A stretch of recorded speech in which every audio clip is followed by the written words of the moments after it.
once again welcome to the Saraswati group of education. વિદ્યાર્થી મિત્રો, આપણે ગણિત વિષયમાં ધોરણ 6 ચેપ્ટર નંબર 2 એટલે કે પૂર્ણ સંખ્યાઓ વિશે હાલમાં આપણે અભ્યાસ કરી રહ્યા છીએ. એના લાસ્ટ સેશનમાં એટલે કે પાર્ટ 1 માં આપણે શું જોયું તો કે પૂર્ણ સંખ્યાઓ કોને કહેવાય, સંખ્યા રેખા કોને કહેવાય, નેચરલ નંબર કોને કહેવાય, આ ઉપરાંત સંખ્યા રેખા પર સરવાળા કઈ રીતે કરવાના, સંખ્યા રેખા પર બાદબાકી કઈ રીતે કરવી, ગુણાકાર કઈ રીતે કરવા, સરવાળો હોય તો જમણી બાજુ જવાનું થાય, બાદબાકી હોય તો ડાબી બાજુ જવાનું થાય અને ગુણાકાર હોય તો એટલા સ્ટેપ આપણે આગળ ચાલતા આ પ્રમાણે આપણે જોયું હતું. આ ઉપરાંત આપણે સ્વાધ્યાય 2.1 ની શરૂઆત પણ કરી દીધી બાળકો. એમાં આપણે દાખલા જોયા હતા કે આ સંખ્યા રેખા આપેલી છે પૂર્ણાંક સંખ્યા, એના પછીની 3 પ્રાકૃતિક સંખ્યા લખો, એના પહેલાની 3 પ્રાકૃતિક સંખ્યા લખો. યાદ કરો, એવા દાખલા આપણે જોઈ ગયા હતા, બરાબર. અને પાંચમો અને છઠ્ઠો દાખલો તમને હોમવર્કમાં પણ પહેલા બીજા જેવો હતો એ આપેલો હતો. આઈ હોપ કે તમે વ્યવસ્થિત તમારી CW માં લખી દીધો હશે. ઓકે, તો આજની શુભ શરૂઆત એટલે કે પાર્ટ 2. આજે આપણે પ્રશ્ન નંબર 7 થી સ્વાધ્યાય 2.1 નો જ અત્યારે હાલે છે આપણું શું 2.1 જ 4 સુધી કર્યું હતું આપણે કમ્પ્લીટ. પાંચમો અને છઠ્ઠો તમને હોમવર્કમાં આપ્યો હતો.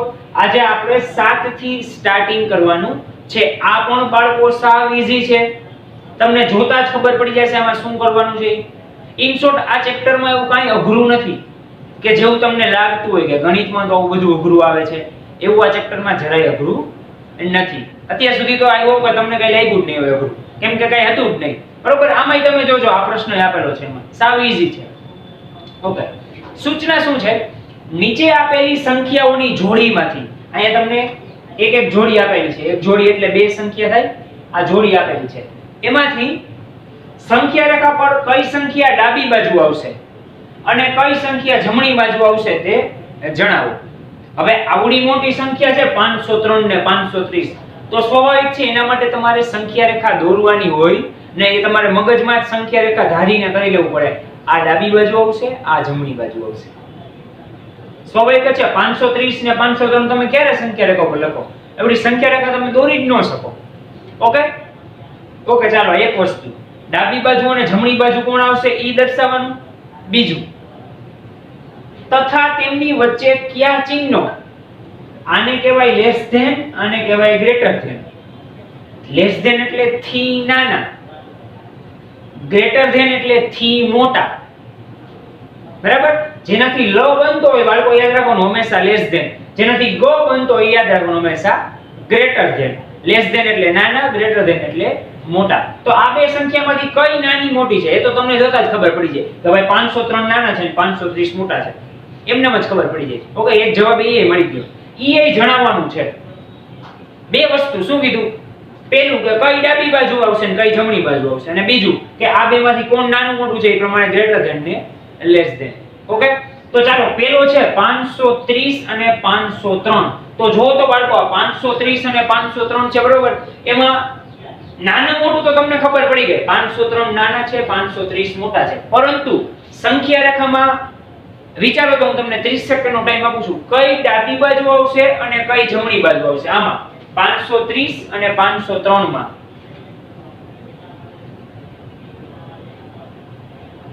યસ, આમાં જવાબ શું આવશે, સંખ્યા રેખા પર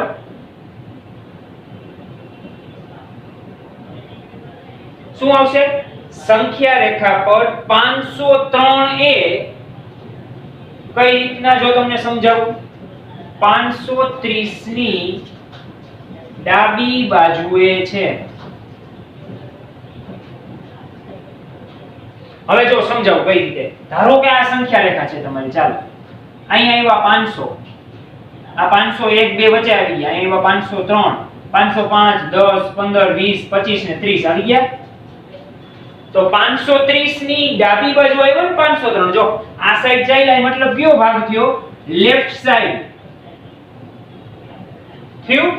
ડાબી બાજુએ આવ્યા 530 ની ડાબી બાજુએ આવ્યા 503, એટલા માટે મેં લખ્યું શું તો કે 530 એ 503 એ 530 ની ડાબી બાજુએ છે. ડન. એક વસ્તુ ખબર પડી ગઈ. ચાલો હવે તો હજી બીજી વસ્તુ લખવાની છે. શું? નાનું મોટું કોણ છે? તો અહીંયા તમને જોતા જ ખબર પડી જાય કોણ મોટું છે. 530 કેવા છે? મોટા છે. તમે લખી શકો અહીં, આપણે લખી શકીએ અહીં 530 એ 503 કરતા મોટા છે. તેથી શું થાય? આવું થાય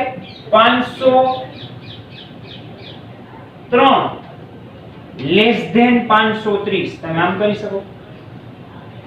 હવે આના કરતા હજી તમે એક વસ્તુ પણ કરી શકો. શું? તો કાંઈ 530 કરી નાખો. ઈ મોટા છે કોના કરતા? તો કે 503 કરતા. આમ પણ ચાલે. જે બાજુ યાદ રાખજો, આ ગ્રેટર ધેન અને લેસ ધેન મુકાય કઈ રીતના? જે બાજુ મોટો આંકડો હોય ને એ બાજુ ખુલતો ભાગ આવે છે અને બંધ ભાગ નાના આંકડા બાજુ આવે. સમજાઈ ગયું? 503 નાનો ભાગ છે, 530 મોટો ભાગ છે. તો મેં હમણાં કીધું મોટો ભાગ હોય એ બાજુ ખુલતો ભાગ આવે. આવી ગયું? ચાલો અહીંયા પેલું પૂરું. આવી જ રીતના બીજું 370 307. હવે જોવો તો આમાં કોણ કેની ડાબી બાજુ આવશે અને કોણ કેનાથી મોટું છે? 370 307. સ્વાભાવિક છે, આપણે લખી શકીએ સંખ્યા રેખા પર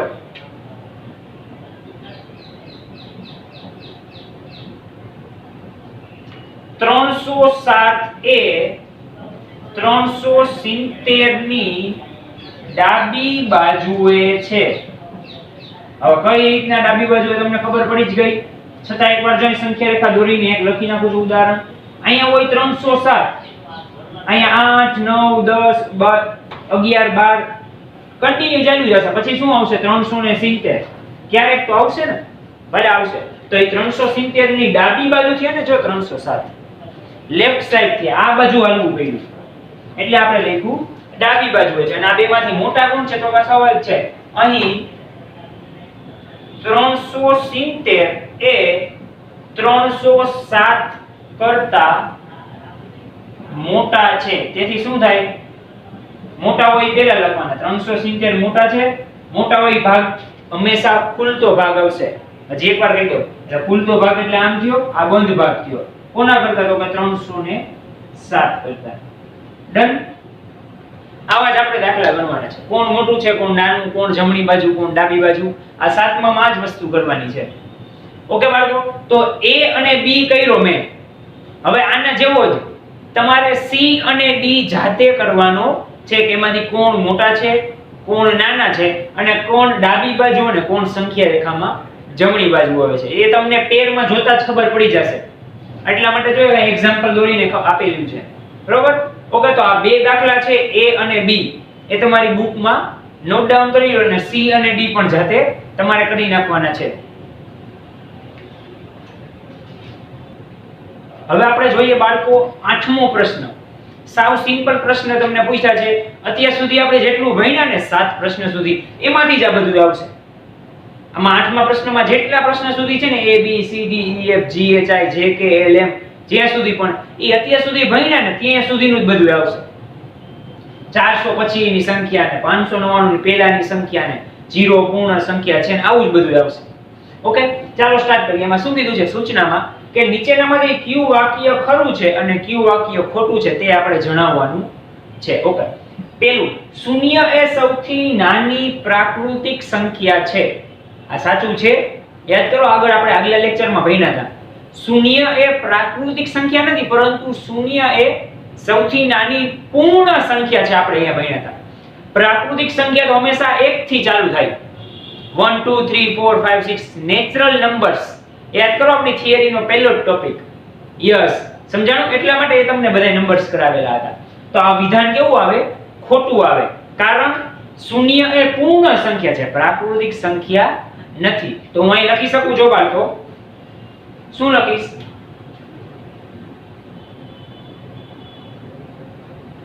ખોટું છે. ખોટું. કારણ કે અહીં લખીશ શૂન્ય એ સૌથી નાની પૂર્ણ સંખ્યા છે, પ્રાકૃતિક સંખ્યા નથી. એટલે આ વિધાન કેવું આવે? ખોટું આવે. ઓકે, હવે આપણે જોઈએ બીજું. 400 એ સંખ્યા 399 ના પહેલા આવતી સંખ્યા છે. હવે પહેલા આવતી હોય એટલે એક બાદ કરવાનું હોય. યાદ આવ્યું આગલો લેક્ચર? પછી આવતી હોય તો એક ઉમેરવાનો હોય. ઓકે, આપણને શું કીધું છે? 399 ના પહેલા. તો આપણે જોઈ સાઈડમાં એ ગણતરી કરું છું. 399 - 1 400 આવે છે કે નહીં? 9 માંથી 1 જાય તો 8, 9 ના 9 એમનેમ, 3 ના 3 એમનેમ. આ તો 398 આવ્યો. આપણને લખ્યું છે તો 400. તો આ વિધાન પણ કેવું થયું? ખોટું થયું. એટલે આપણે લખી અહીંયા ખોટું, કારણ કે 399 ના પહેલાની સંખ્યા કઈ છે? 398 છે, જે અહીંયા આપણે મેળવી લીધી. 400 નથી, આપણને રકમમાં તો 400 કીધા. 400 તો 399 પછીની આવે. રકમમાં શું કીધું છે? પહેલાની છે. તો એ વિધાન કેવું થાય? ખોટું થાય. ડન. બસ આવી જ વસ્તુ કરવાની છે. આ બે આપણે ભણી ગયા હતા કે નહોતા ભણી ગયા? યાદ કરો. ભણી ગયા હતા ને? તો આખો 8મો પ્રશ્ન એવા ભણી ગયા છે ને, એક સેન્ટેન્સ ઉપરથી આપણે સોલ્વ કરવાનો છે. પરંતુ એક શરત, એ જે આગલા લેક્ચર હતો, પહેલો લેક્ચર, એ તમારે યાદ રાખવો પડશે. ભૂલવાનો નથી. એ આગળ કામમાં આવશે જ તમારે. ઓકે, શૂન્ય એ સૌથી નાની પૂર્ણ સંખ્યા છે. હા, આ સાચું છે. પૂર્ણ સંખ્યા નાનામાં નાની કઈ કહેવાય? શૂન્ય કહેવાય. જો અહીં આપણે ઉપર પણ લખેલું છે. તો અહીં શું કહેવાય? ખરું. શૂન્ય એ સૌથી નાની પૂર્ણ સંખ્યા છે. આ વિધાન કેવું થયું? સાચું કહેવાય. કારણ કે હા, શૂન્ય એ સૌથી નાની પૂર્ણ સંખ્યા છે. આપણે બીજી વાર જોઈ ગયા. કાલે પહેલા લેક્ચરમાં, આગલા લેક્ચરમાં પણ જોયું હતું, અહીંયા પણ જોયું અને અહીંયા પણ જોયું. એટલે ઈ કેવું કહેવાય? સાચું વિધાન કહેવાય. ઓકે, ત્યારબાદ આપણે જોઈએ ડી. 600 એ 599 ના પછી આવતી સંખ્યા છે. 599 પછી, પછી હોય તો એક ઉમેરવાનો હોય. તો આપણે અહીં સાઈડમાં ગણતરી કરીને જોઈ લઈએ બાળકો. 599 પ્લસ 1, 9 ને 1 10 ની 0 વધી આવી 1, 9 ને 1 10 ની 0 વધી આવી 1, 5 ને 1 6, 600 આવ્યા. તો કે આ 600 છે. તો આ વિધાન કેવું કહેવાય? સાચું કહેવાય. આપણે કરી શકીએ ખરું. 600 એ 599 ના તરત પછી આવતી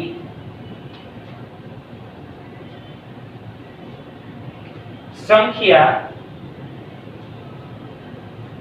છે. બસ આ જ વસ્તુ આપણે અહીંયા કરવાની છે. પછી આવતી, પહેલા આવતી, પૂર્ણ સંખ્યા, પ્રાકૃતિક સંખ્યા. ઓકે, તો આ 4 પ્રશ્ન ક્લિયર થઈ ગયા બાળકો? આઈ હોપ કે તમને સમજાઈ ગયા છે, કેમ કે હજી થિયરીમાં નવું કાંઈ આવ્યું નથી. ઓકે, તો આ 4 પ્રશ્નના જવાબ છે બાળકો તમારી બુકમાં નોટ ડાઉન કરી લ્યો. ડી વિધાન પૂરું કર્યા બાદ આપણે જોઈએ બાળકો ઈ વિધાન. વાંચો તો શું કીધું છે?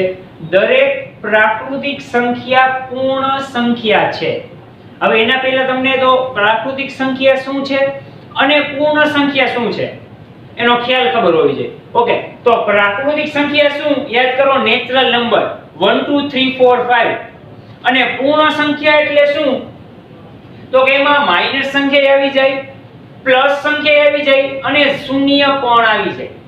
તો અહીં શું કીધું? જો પ્રાકૃતિક સંખ્યા એટલે 1 2 3 4 5, જ્યારે પૂર્ણ સંખ્યા એટલે -1 0 અને +1 ત્રણે. તો શું કીધું? દરેક પ્રાકૃતિક સંખ્યા પૂર્ણ સંખ્યા છે. હા, આવી જ જાય. આ જે 1 2 3 પણ અહીં આવશે ને, 1 2 3 પણ આમ ચાલુ જ થશે આ બાજુ.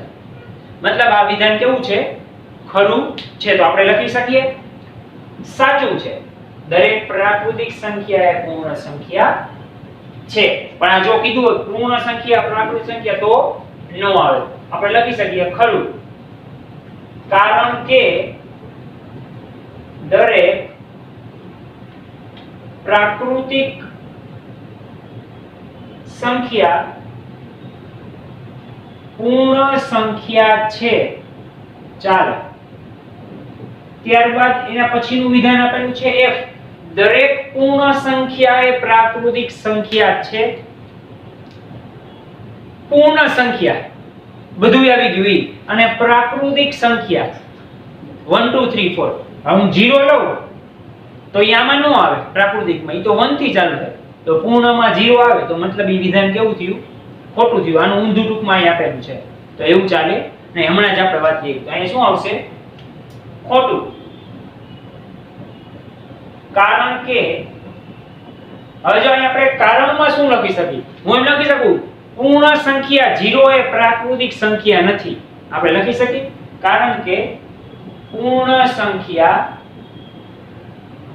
0 એ પ્રાકૃતિક સંખ્યા નથી.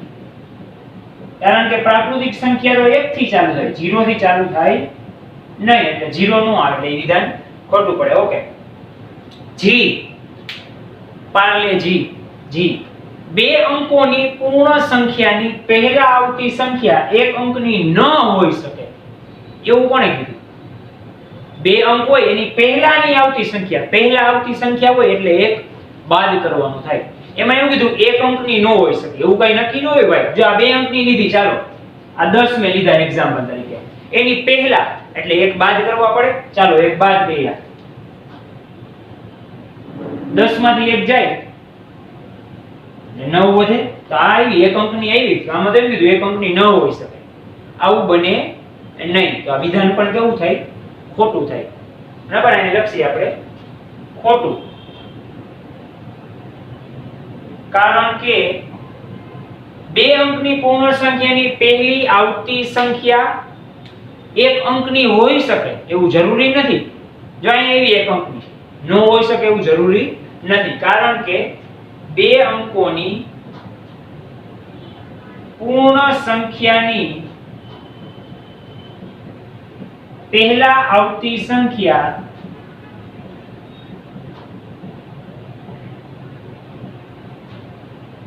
એક અંકની હોઈ શકે અને છે પણ. જો આવી એનું એક્ઝામ્પલ આ 9 આવી, તો 9 કેવા છે? એક અંકના જ છે. આપણે લીધી હતી બે અંકની, જેમ આપણને રકમમાં કીધું છે બે અંકની લીધી, એની પહેલા આવતી કીધી છે, તો પહેલા એટલે એક બાદ કરવો પડે, તો એક બાદ કર્યું, 10 માંથી એક જાય તો 9. તો આમાં શું કીધું? એક અંકની ન હોઈ શકે, આ તો એક અંકની જ છે. 9 એટલે કે બે ડિજિટ નો કહેવાય. તો આ વિધાન કેવું થાય? ખોટું થાય. ઓકે. ત્યારબાદ આપણે જોઈએ h. 1 એ સૌથી નાની પૂર્ણ સંખ્યા છે. પાછું આવ્યું, ખોટું પડે. સૌથી નાની પૂર્ણ સંખ્યા કઈ છે? 0 છે, 1 નથી. એટલે અહીં આપણે લખશું ખોટું. કારણ કે આ વિધાન કેવું છે? ખોટું. કારણ કે 0 એ સૌથી નાની પૂર્ણ સંખ્યા છે. એક સૌથી નાની નથી, 0 સૌથી નાની છે. આમાં તો એ લોકો એક કીધું, તો આ વિધાન પણ કેવું થાય? ખોટું થશે. ઓકે. આ જોઈએ આપણે પ્રાકૃતિક સંખ્યા એકની પહેલા કોઈ સંખ્યા આવતી નથી, તો આ ઈ સાચું કહેવાય. એકની પહેલા પ્રાકૃતિકમાં એકની પહેલા 0 આવે, અને 0 આવે તો પૂર્ણ થઈ જાય પાછું. આપણે તો ખાલી નેચરલ નંબરની જ વાત કરી, તો નેચરલ નંબર હંમેશા 1 2 3 થી જ ચાલુ થાય, મતલબ એક જ પેઢી કહેવાય. તો આ વિધાન કેવું કહેવાય? સાચું કહેવાય. ઓકે. એટલે અહીંયા તમારે મેઈન પ્રાકૃતિક સંખ્યા શું છે, પૂર્ણ સંખ્યા શું છે, પહેલા આવતું કરવું હોય તો શું કરવું પડે, પછી આવવું હોય તો શું કરવું પડે, આ ચાર વસ્તુ મેઈનલી યાદ રાખો બાળકો. એટલે તમને આ જેટલા પ્રશ્નો આપેલા છે 8માં, બરોબર, બધાય આસાનીથી આવડી જાય. ઓકે. એ જ વિધાન કેવું છે? ખરું. કારણ કે પ્રાકૃતિક સંખ્યા એકની પહેલા આવતી કોઈ સંખ્યા નથી. આવતી કોઈ સંખ્યા નથી. ડન. ચાલો આટલા જેટલા પ્રશ્ન આપેલા છે બાળકો, આ સુધીના જવાબ એ તમારી બુકમાં નોટ ડાઉન કરી લ્યો. હવે વિદ્યાર્થી મિત્રો આપણે જોઈએ જે એમાં શું વિધાન આપેલું છે? પૂર્ણ સંખ્યા એકની પાસે તેની પહેલા આવતી કોઈ સંખ્યા નથી. તો આવું બને નહીં, કારણ કે પૂર્ણ સંખ્યા એટલે બધું આવી જાય. તો એક પહેલા 0 આવે, પછી માઈનસ થી ચાલુ થાય, તો એક પહેલા 0 આવે ને, પણ આમાં તો શું કીધું? કોઈ સંખ્યા આવતી નથી. તો આ વિધાન કેવું થાય? ખોટું થાય, કારણ કે પૂર્ણ સંખ્યા 1 ની પહેલા શૂન્ય આવે. તો અહીં આપણે લખીએ ખોટું, કારણ કે પૂર્ણ સંખ્યા 1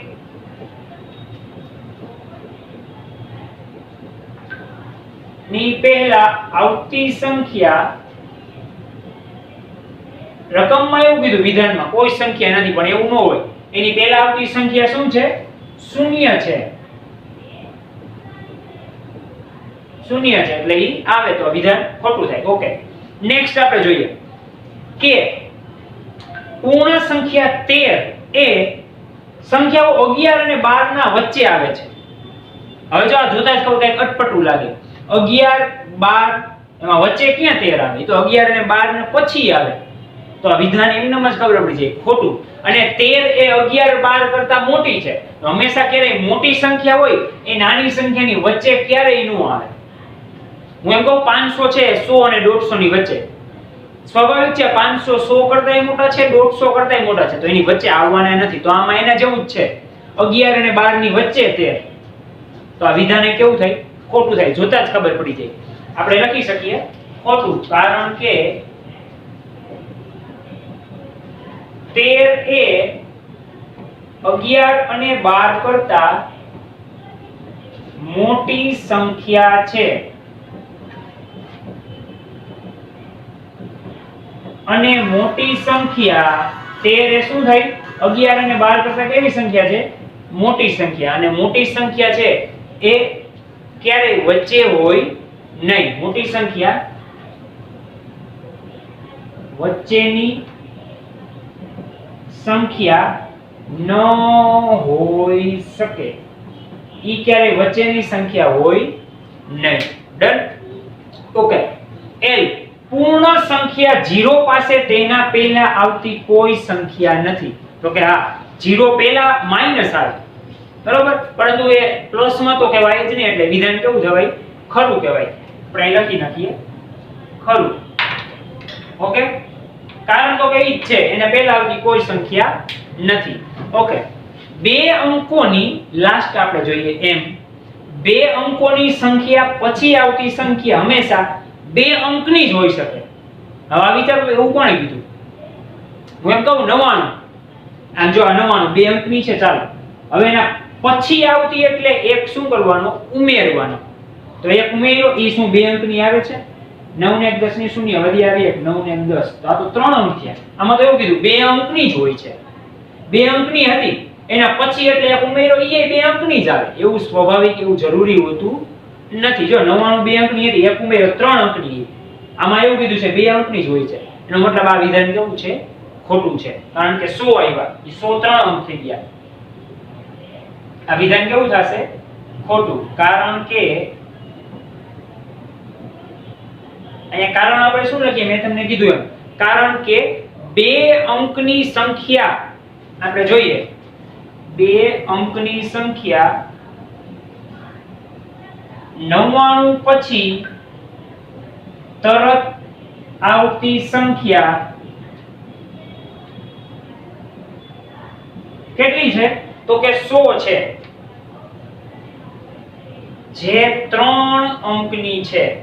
આપણને રકમમાં શું કીધું? જો બે અંકની જ હોય છે, એવું નથી. આ 3 અંકની આવે, 100 છે 3 અંક થયા.